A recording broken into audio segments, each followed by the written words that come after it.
My dear friends, I must be honest with you. Today, I would have preferred not to be here to preach to you. Today, I would have preferred to lock myself up in my chapel before God alone, to weep and to pray. To weep and to pray for my nation, where darkness has descended.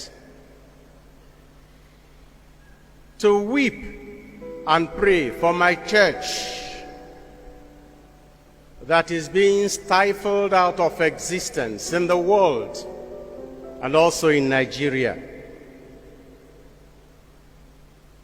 To weep and pray for Deborah Emmanuel, who was killed because she found herself in a part of Nigeria she thought was home, but it wasn't. To weep and to pray for my brother and friend, Bishop Matthew Hassan Kukah, the world-acclaimed voice of the voiceless, who has now become soft target for those same voiceless people who see him as part of their problem rather than as part of the solution. To weep and to pray for the poor, miserable murderers of Deborah, who have been left uneducated and unemployed deliberately so that they can be manipulated, brainwashed, and instrumentalized for political ends by religious bigots and political egoists. To weep and to pray for people who should be leaders, religious leaders, who enjoy being ambivalent in the condemnation of evil when it is perpetrated by one of them. To weep and to pray for our political leaders, under whose watch this nation has crumbled, and they keep looking for whom to blame for the mess in which they have put all of us. I would have preferred not to be standing before you here now to tell you about love. The liturgy of today instructs every Christian and every Christian preacher to reflect on the essence and the meaning of Christianity, the love we should have for one another. But how can you preach love in Nigeria? How can you preach love in a country where violence has become a rule, where hatred and intolerance have become norms rather than exception, where corruption has become a culture and a tradition, where impunity has become law,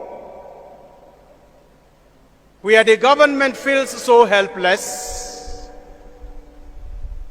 that it is now appealing even to religious leaders to talk to non-state actors so that they will not make this security situation in our country worse. Those were the words of the Vice President of Nigeria while he was speaking to all Catholic bishops of West Africa gathered in a meeting in Abuja he addressed us 2 Tuesdays ago. And we are wondering how a presidency could publicly admit that they have lost control, that they have left the ground so free and the country so lawless and so stateless that non-state actors now take over the entire country, not only in Sokoto and Kaduna and on the highway between Kaduna and Abuja, or between Abuja and Lokoja and Nsukka, but throughout the country. How can you preach love in Nigeria? In a country where those who want to follow the rule of law are regarded by the rest as weak. How can you preach love in Nigeria? In a country that claims not to have any state religion, but constantly places a religion in an unhealthy advantage over others. How can you preach love in Nigeria, where a few people have collected what belongs to everybody, and they are doing with it whatever they please?